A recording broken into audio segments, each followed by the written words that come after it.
family? A woman who walked out on us is just a stranger. Go back. You're not family to us anymore. What? I was completely dumbfounded by those words. I had gone through great lengths to take a day off and come back for her birthday celebration, but I never imagined I'd be greeted with such verbal abuse. And that wasn't the end of Karen's outrageous behavior. Did you really think buying this stuff would make everything okay? With those words, she kicked the gifts I had brought. The pile of carefully chosen presents tumbled to the ground with a loud thud. Karen then mercilessly stomped on them. Unforgivable. That was the only emotion that welled up inside me. This wasn't the time to let sadness or shock consume me. I was an adult now, having just celebrated my milestone birthday, yet Karen was still acting as selfishly as ever. Determined to teach her a lesson, I made up my mind to take action. My name is Anna Miller. I'm 28 years old. Growing up, I was known as a cheerful and lively person, loved by neighbors and relatives alike. But even I had my struggles. One of them was the fact that I didn't have any siblings. Among my friends, I was the only one who was an only child. I desperately wanted a little sister. Looking back now, my parents weren't exactly young when I was born. My mom was 32, and my dad was 37. I was always meant to be an only child. Even though I constantly begged for a sibling, having a second child couldn't have been an easy decision for my parents. But perhaps my relentless requests swayed them. When I was 8, my wish finally came true, and my baby sister was born. We named her Karen. In fact, I was so thrilled about her arrival that I even chose her name. I welcomed Karen with open arms and was overjoyed to finally become a big sister. Thus, I grew up as the older sibling in a family of 2 sisters. I adored Karen. As a baby, I'd change her diapers, feed her baby food, and take care of her like a little mom. Karen was more attached to me than our parents and would follow me everywhere when she was little. But that changed when Karen started elementary school and she began to push me away. You're so annoying. Stop picking me up. At the time, I was in high school. Since my school let out around the same time Karen's dance class ended, it became my routine to pick her up and walk home together. But Karen started to hate me coming to get her. I can't make it on time. Since Mom worked part-time, it was impossible for her to pick up Karen after dance class. I was the only one who could do it, but Karen's complaints caused trouble for Mom. I can walk home by myself. But we agreed someone has to pick you up, right? Just lie and say someone came to get me. Karen even suggested breaking the dance school's rules, which clearly required parents to pick up their elementary-aged kids. When we signed her up for the class, we agreed in writing that an adult would always pick her up while she was in elementary school. We couldn't just go and break the rules on a whim. Maybe Karen was starting to care more about how others saw her. After discussing it with Mom, we came up with a compromise.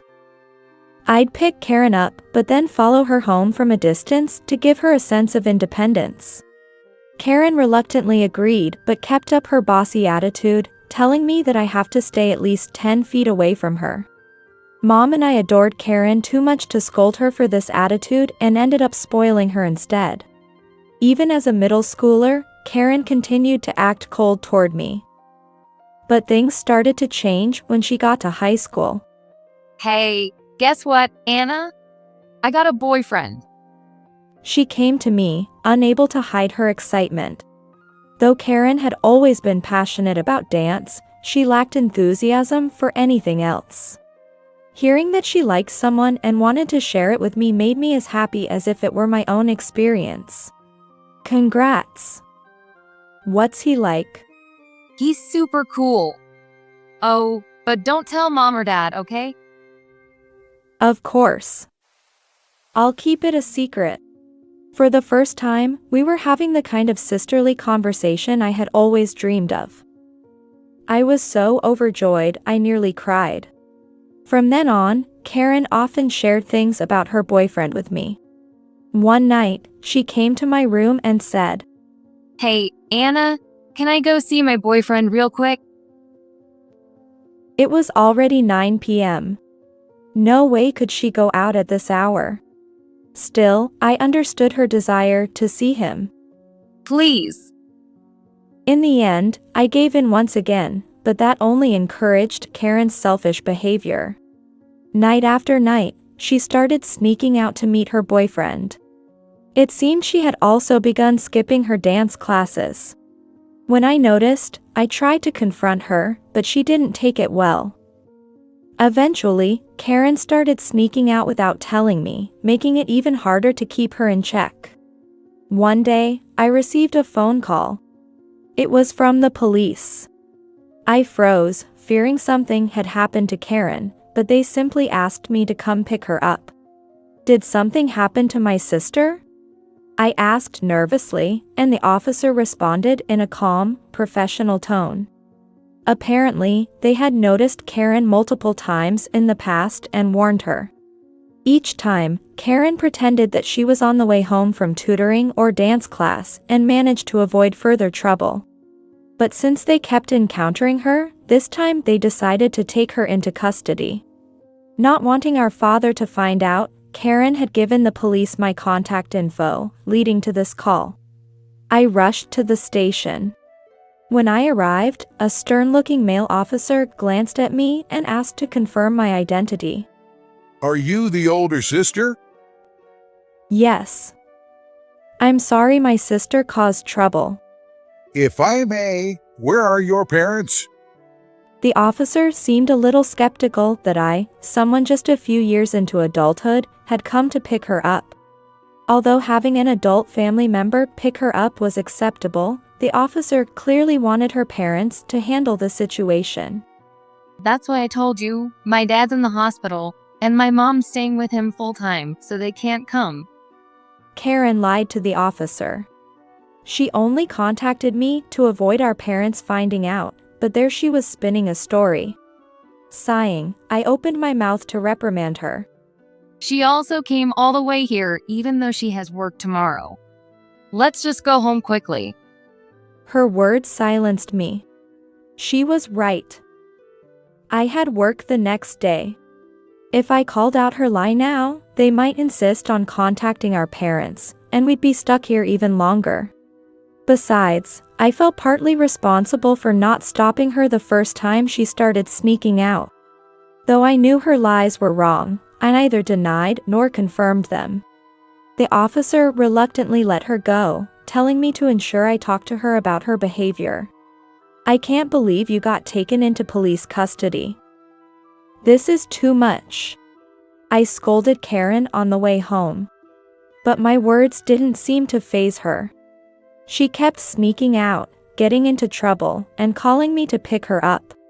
By the 5th time I went to the police station, my patience had run out. Karen, you're still a high schooler. You need to live like one instead of trying to act beyond your years.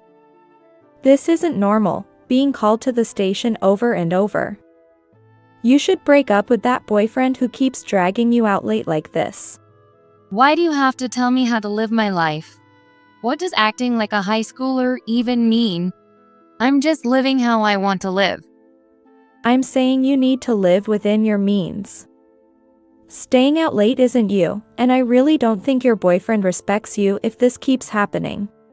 Karen clicked her tongue in frustration, clearly annoyed by my lecture. Sitting in my car's passenger seat, she stared out the window with an exasperated look. This will be the last time I come pick you up without telling Mom and Dad. What? I can't keep covering for you forever. This situation isn't doing Karen any good. As expected, Karen complained, but I steeled myself and stayed firm. Everything I did was for her benefit. However, my intentions didn't seem to reach her. The proof came a few days later when Karen was once again taken into police custody, and I received another call. Are you Karen's sister? I'm sorry to bother you, but could you please come to pick her up? I'd become so familiar with the officer's voice that I could imagine his frustrated expression as soon as I heard it. But this time, I spoke clearly. I'm sorry, but I won't be coming to pick her up anymore. What? Please tell Karen to call our father herself. Thank you. The officer sounded flustered, but I ended the call after saying my piece. Karen must have heard about it from the police. Soon after, my phone was flooded with messages from her calling me stupid or useless, and accusing me of abandoning her. It would have been easy to help her, just like I always had. But I thought about what was best for Karen and quietly turned off my phone. That night was chaotic in our house. Our parents, called by the police, went to pick up Karen, only to lecture her in the living room until morning. Karen's defiant voice echoed through the house, keeping me from sleeping. But my parents' anger was justified. They thought Karen had been in her room, so they felt utterly betrayed. Knowing this, I couldn't deny my own responsibility for letting things slide until now. That night, I sat beside Karen as she was scolded and honestly told our parents everything. I should have talked to you both from the start. I'm sorry. Unsurprisingly, both Karen and I were thoroughly reprimanded by our parents. It was embarrassing to be scolded at this age, but I realized my mistakes, and I hoped Karen did too. Despite everything, my parents and I chose to trust her again. The following year, Karen entered her senior year of high school. Whether she broke up with her boyfriend or not, her nights of sneaking out and getting taken into police custody came to an end. She became dedicated to her dance classes again, and both my parents and I felt relieved. Around that time, I decided to start a new chapter in my life. I planned to change jobs and move out of our family home. It would be my first time living alone after always living with my family.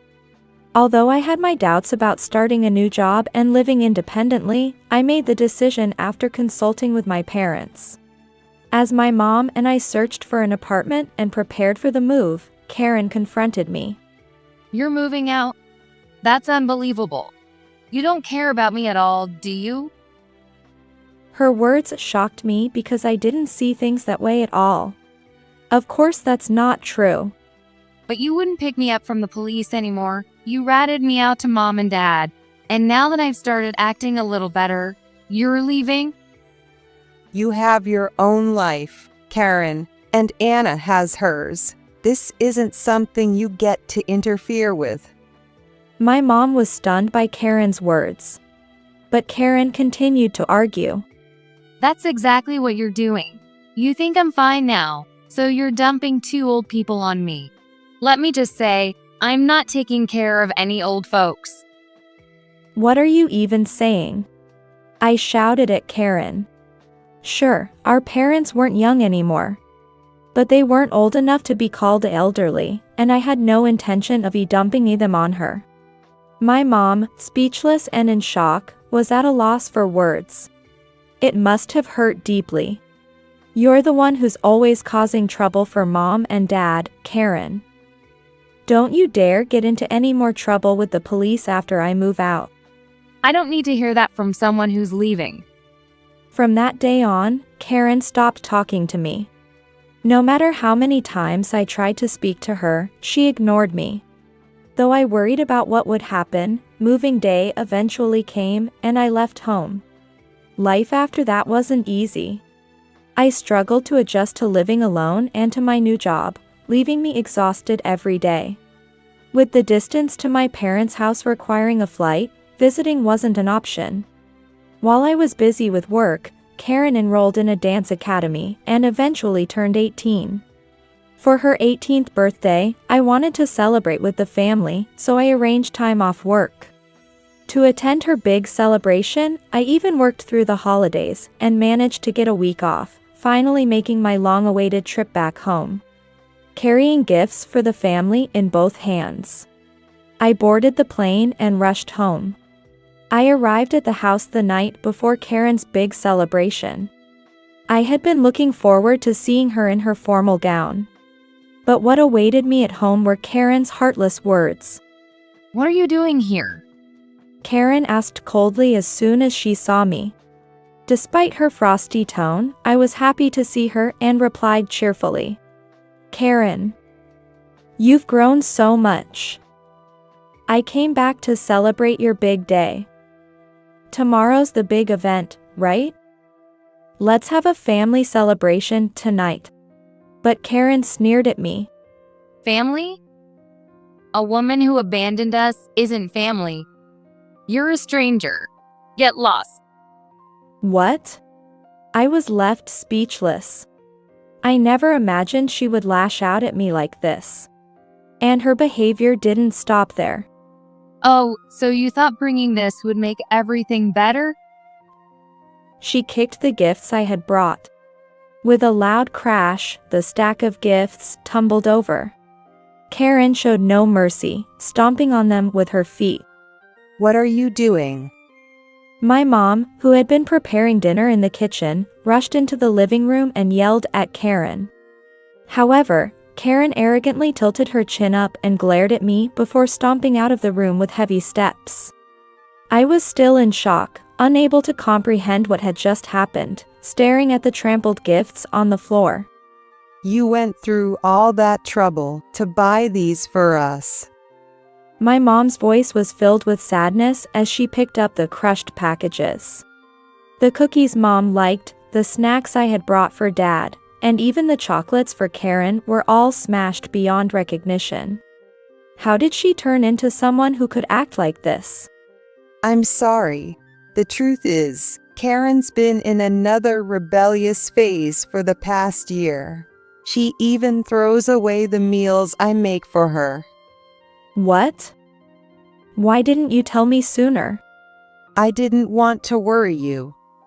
As Mom said this, tears welled up in her eyes. I couldn't forgive Karen. That was the only feeling left in me. There was no time to wallow in sadness or shock. Now that Karen was supposed to be an adult, her selfishness needed to be dealt with, and I resolved to do something about it. That evening, only my mom, Dad, and I shared a meal together.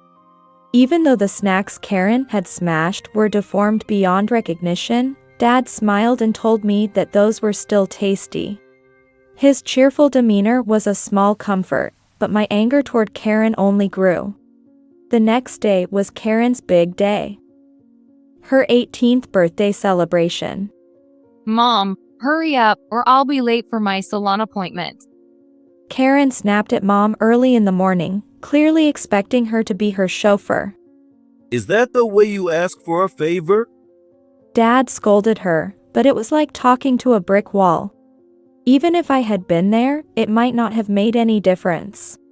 Still, I couldn't help but feel guilty that things had gotten this way after I moved out. In the end, Karen didn't send me a single picture of herself in her formal gown. She went to her celebration, avoiding me entirely that day. By the time she returned home, it was late at night. The next morning, we crossed paths briefly. But she left without saying a word. While I admired her dedication to her dance classes, she didn't seem to understand that it was thanks to the family's support that she could pursue them at all.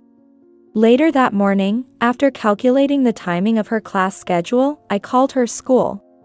Hello, this is Karen Miller's sister. I'm calling about her tuition payments. Yes, how can we assist you? I'd like to stop the payments starting this month. Are you looking to change the payment account? And in response, I said firmly, no. I'm saying I won't be paying anymore. Please bill her directly from now on. Understood. We'll stop the automatic withdrawals for now. The administrator's hesitant response suggested. She didn't understand why I was doing this, but she didn't press further. I finalized the cancellation of the payments and allowed myself a slight smile. About an hour later, Karen called Mom. She must have heard about the tuition situation. Mom? I was told I'd have to pay my own tuition now? What's going on? Karen shouted furiously. It's not Mom. Is that you, Anna? Realizing it was me on the phone, Karen raised her voice even louder. Stay out of this, Anna. I want to talk to Mom. What are you misunderstanding? I'm the one who called the school to stop the tuition payments. What authority do you have to do something like that? I could practically see Karen's face turning red with anger. Well, I was the one paying for your tuition. That gives me the authority, doesn't it? What do you mean? It seemed Karen hadn't realized I'd been the one paying her tuition.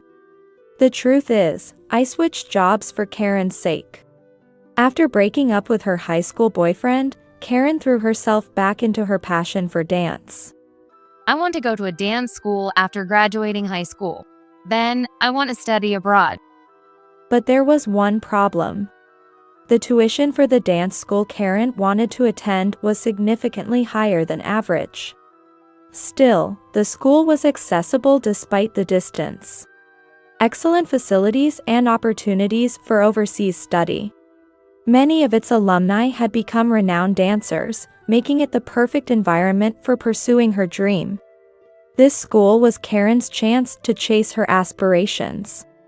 However, as much as I wanted her to attend, our family couldn't afford it. Karen might need to look for a different school. Yeah, even if we managed to cover the tuition, there's no way we could afford the study abroad expenses after that. It's better not to give her false hope. Before switching jobs, my parents and I held a family meeting. My parents decided they would encourage Karen to give up on the idea, but I didn't want her to abandon her dream. But this is something Karen truly wants to do. We understand that, but All right. I'll switch jobs. I'll pay for Karen's tuition. My parents were stunned by my suggestion. Anna, you don't have to go that far. You have your own life to live. Mom tried to dissuade me, but I was genuinely happy that Karen had found a dream, especially one connected to her lifelong passion for dance. I want Karen to grow into someone amazing. I truly believe she can achieve that through dance. This is as much for me as it is for her. That's how I ended up changing jobs. We decided as a family that my parents would save for her study abroad expenses while I covered her tuition. Together, we would support Karen's dream. I can't believe this. You switched jobs. For me? After hearing the full story, Karen murmured in disbelief. It was true. I had asked my parents to keep it a secret from Karen because I didn't want her to feel pressured by the fact that I was paying for her tuition. That said, even if I hadn't been paying Karen's tuition, our parents would have covered it, so I couldn't understand her attitude toward Mom. You might not believe it, but it's the truth. However, I've decided to stop supporting your dream. What? Wait, you can't. Someone like you, who disrespects your family, won't inspire anyone with your dancing anyway. Harsh words, maybe, but anything less wouldn't get through to Karen. On the other end of the line, Karen burst into tears. I could hear the sound of a chime over the phone. It must have been the start of her lesson, but Karen just continued sobbing. Well, I'm hanging up now, I said with a smirk and ended the call. Do you think she'll be okay? Even now, Mom was worried about Karen, but I told her. Coddling her won't help. This is something that will benefit her in the long run. Mom nodded, though I understood her concern. Since I'd abruptly hung up on Karen, I planned to talk to her again when she came home. About 30 minutes later, the front door opened. I'm home. You're back. What about school? Surprised, I ran to the door and called out to Karen. She stood there, her face contorted. Anna, I'm sorry. And then, right there in the entryway, she broke down crying loudly. Her face was pale, and she collapsed in tears. Judging by her state, she must have been so rattled by the news of the tuition cutoff that she left school early. It took something like this for her to realize her own foolishness. I wasn't angry anymore. I was just exasperated. What are you apologizing for? If it's about the tuition, I'm not changing my mind. No. How am I supposed to live now? It was as though she was appealing to my conscience, but I smirked in response. How?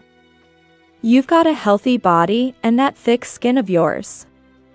Get a job and figure it out. You're horrible. You're not the Anna I used to know. Karen's shock was written all over her face as she glared at me. She must have thought she could say or do anything to me and I'd forgive her. And, honestly, she wasn't wrong until now. I know it all too well myself. But that's part of what made Karen so selfish. But now, I had no intention of spoiling or forgiving her anymore. Horrible? Who's the horrible one here? You disrespected Mom and Dad, treated me like trash, and even called me a stranger. Now, suddenly, I'm your sister again? Don't make me laugh. Karen fell silent, her lips pressed tightly together. If you're really that passionate about dancing, you have options. Take a year off and save up for tuition, transfer to a different school, or even leave the country and start fresh abroad. There are plenty of ways. But I have to graduate from that school first. She started muttering complaints and excuses under her breath. As I sat in the living room and my mom quietly watched from the doorway, the more Karen spoke, the clearer her spoiled mindset became, leaving us both exasperated. When Karen finally ran out of excuses, I laughed. As long as you keep making excuses like that, you'll never accomplish anything. Karen must have realized I truly had no intention of helping her anymore. She looked up quickly and turned her pleading eyes toward Mom. Mom, please, say something to Anna. It was as if she was trying to make me the villain and begging for support. Mom let out a heavy sigh at Karen's words. Anna's right. We've been too lenient with you. What? Neither your dad nor I are going to help you anymore. You need to reflect on your behavior and figure things out for yourself. Even Mom, usually so kind, seemed resolute in her decision to stop coddling Karen. Karen's face grew pale, and she collapsed to the floor in tears. It must have felt utterly hopeless, realizing there was no one left to come to her rescue no matter how much she cried. Karen had spent so long demanding from her family without ever considering how much support we'd given her to pursue her dream. Although I was the one who pulled back first, I believe this setback was something Karen needed to experience. In the end, Karen dropped out of school. Without tuition payments, there was no other option. It was a 3-year program. There was no way Karen or my parents could cover the remaining year and 3 months of tuition. But then, there was a glimmer of hope. I've decided to try on my own. I'm going to study abroad to chase my dream. Karen reached out to me with this declaration. Finally, she had resolved to work toward her dream on her own. If she was ready to put in the effort, I wanted to help her. With that in mind, I and my colleague, Kevin Cameron, began using our connections to research French dance schools, find affordable housing, and look for jobs that would allow Karen to balance work and dance. Incidentally, the company I had transferred to had branches in France, which had been a factor in my decision. The higher salary was appealing, but I also felt maintaining ties with France through work would allow me to support Karen if needed. Kevin, who had recently been transferred to France, even took the time to help Karen. I was deeply grateful. When I shared details about the dance schools and housing options, Karen was thrilled. It might be tough to balance work and dance studies, but do your best. Thank you. I've realized how much I was relying on everyone before. But I'm going to achieve my dream. No matter what. 3 months later, after all the preparations were complete, Karen moved to France alone. We might not see each other often now. But I could only hope she would thrive there. Have you settled into your new place? How's work going? About a month after Karen's move, I reached out to her. Karen was working as a server at a cafe. The cafe was in a location with many American employees, including some from my own company, and they had been looking for someone who spoke English. This, too, was something Kevin had told me about, and I had introduced it to Karen. However, Karen's response to my question was hesitant. Well, it just didn't feel like the right fit, so I quit. What?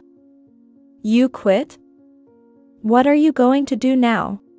I'm looking for another job. Don't worry, I've got money. Karen said this so casually. It was true that both my parents and I had given her a little extra money as a farewell gift, but it wasn't enough to sustain her for long. Ignoring my concern, Karen continued. I didn't come here to work. I came here to dance. Dancing comes first. Shouldn't working come first to support her dancing? The thought rose to my throat, but I swallowed it. Karen had decided to try on her own, and meddling too much wouldn't help. Accepting her reasoning, I ended the call. But later that night, I received an unexpected and shocking call. Anna, the money's gone from our account. It was Mom, her voice full of distress. What?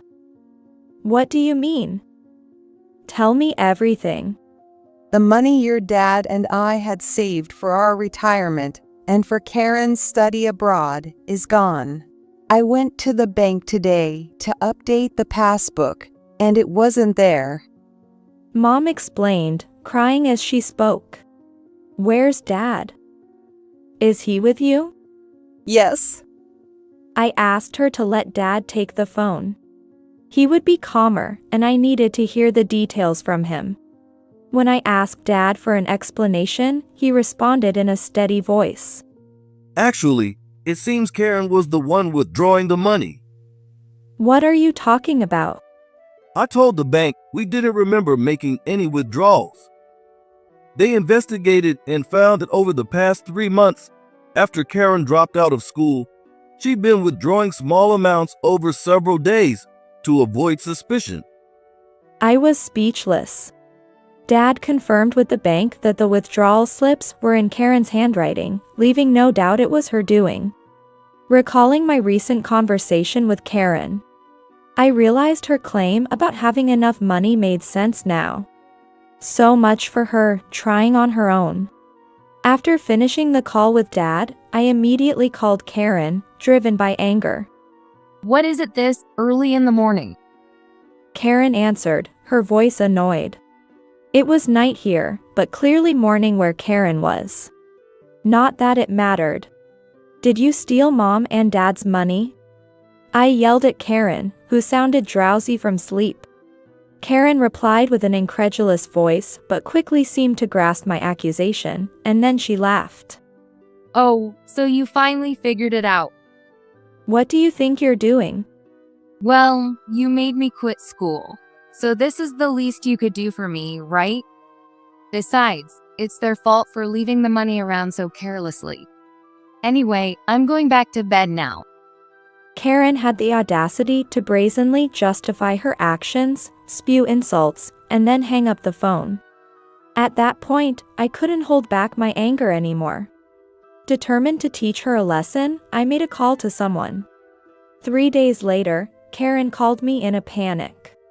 Anna, that Kevin guy from your company took my money. Her voice was frantic, a complete change from her usual arrogance. I smiled to myself, knowing my plan had worked. What? What do you mean? I'm telling you. Kevin, The guy from your company who helped me with my apartment and was so nice to me. He came over yesterday, and I mentioned I kept my money at home.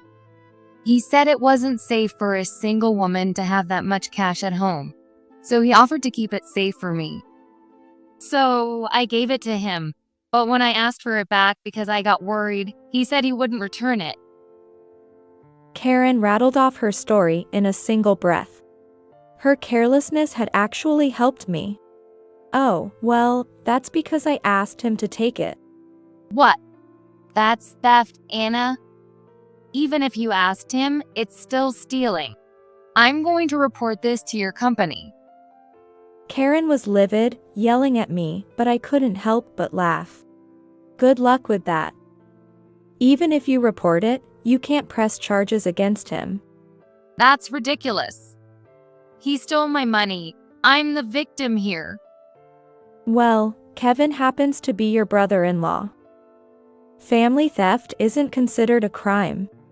Karen fell silent at my words. She probably couldn't comprehend what I had just said. I figured it was best to let her stew in confusion, but I decided to explain anyway. Kevin Cameron is my husband. That makes him your brother-in-law. What? You're married? Since when? About a month ago. As I spoke, I rested a hand on my stomach. A few months ago, I had found out I was pregnant with Kevin's child. Kevin and I had been dating since I started my new job, and we had been together for 2 years. When I got pregnant, we decided to get married, but shortly after, Kevin was transferred to France for work. I couldn't leave my job immediately, and we hadn't had a wedding yet, but we filed our marriage paperwork for the sake of our child. Since Karen was just starting her new life, I hadn't thought it was necessary to tell her. Even so, Kevin had gone out of his way to look after Karen and support her as she adjusted to life in France. Karen must have assumed he was just a kind colleague of mine. Normally, anyone would have realized that no colleague would go to such lengths. But Karen, who took help for granted, clearly hadn't considered that possibility. So, I asked Kevin to get Mom and Dad's money back. And I've told him to stop helping you from now on. You'll have to figure things out on your own. What? I don't even speak French. I quit my jobs, and now I don't have any money. What am I supposed to do? Karen's desperate cries echoed through the phone, but I was done falling for her tricks. I would never trust her again. Figure it out yourself. With those final words, I hung up the phone. Karen, now alone in a foreign country. It was at the start of what would truly be her descent into hell. But the one who walked down that path was Karen herself. Until she realizes that it's no one's fault but her own, her life will remain stuck in that hell forever. According to Kevin, Karen has finally started looking for a new job. However, the cafe I had initially introduced to her has already hired another English-speaking staff member, leaving no position available for Karen.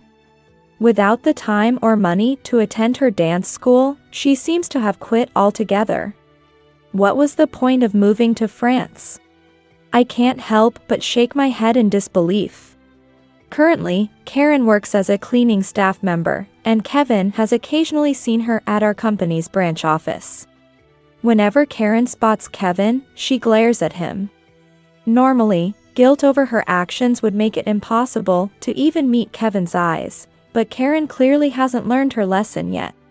With that kind of attitude, she's unlikely to escape her current life anytime soon.